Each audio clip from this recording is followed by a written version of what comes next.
Hello, me again. I'm Nikki, a voice actor and a stage actor, and I have committed to doing the A to Z of voiceover as part of my new effort for content creation. If you've been following along, welcome back. If you haven't, I have done A for audition and B for booth.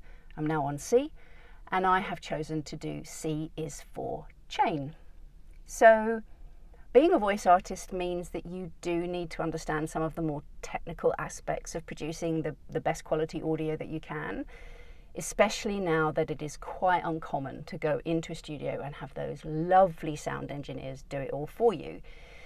They will, of course, work their magic still, but the expectation is now that they will be working on much higher quality audio. So let's talk chain. In the world of voiceovers, there are actually two chains. The first is the equipment chain, starts with your voice, runs through a chain of elements that all need to link up and work well together to get your audio out. The second chain is often referred to in the post-production space. It's the chain of additions to make to the audio to have it sound the way that you want it to. Now, I'm not an audio engineer, so I'm going to leave the second chain to the experts. You can jump onto any forum and you will hear debates about plugins and chains for compression, EQ, applying bass limiters, whether to use them or not, at what level, and so on, and also in which order. Just as an aside, from my experience, I follow the process of gain check, noise reduction, EQ, de-esser, limiter, and very occasionally compression. Compression is actually really quite controversial, but I can recommend Robbo, who has a great blog about these kinds of things and has just actually done a great piece about compression, and I'm going to put a link in the video or in the comments, so whichever platform you're following along on, I would thoroughly recommend you read his piece. So I want to look at the first chain, which is your audio signal flow. So the reason that your audio signal flow is really important is that when you're troubleshooting or trying to improve things generally, a good place to start from a technical perspective is your audio chain. I found a couple of images which I thought were really good for their simplicity and kind of really explaining it if you're a visual person. And the first one that I'm going to show you is an infographic from 343 Labs. So let's look at the infographic from 343 Labs. You are the sound source, and I covered how to improve the sound source in your booth in the last video. The next piece is the microphone, then your interface, your DAW or digital audio workstation, back out to your interface and out to the monitors, speakers, and so on. So what this image misses is the cables, but I really love its simplicity. Now the next one, this is from Anthony Pika, I think that's how you say his name.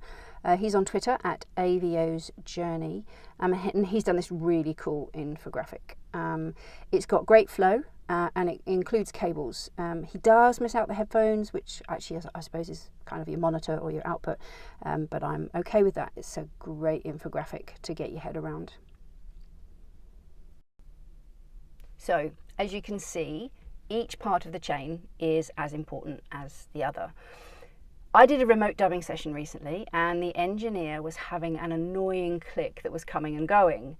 I was well hydrated, it wasn't actually coming from my voice. So the first thing I did was check the chain, including all of the cables. It actually turned out that it was my microphone cable that had chosen that exact moment to crack at a certain angle while it was actually going into the base of the microphone. Now that cable was well over 10 years old, and despite being lovingly transported everywhere with kid gloves, I think general wear and tear ruled the day.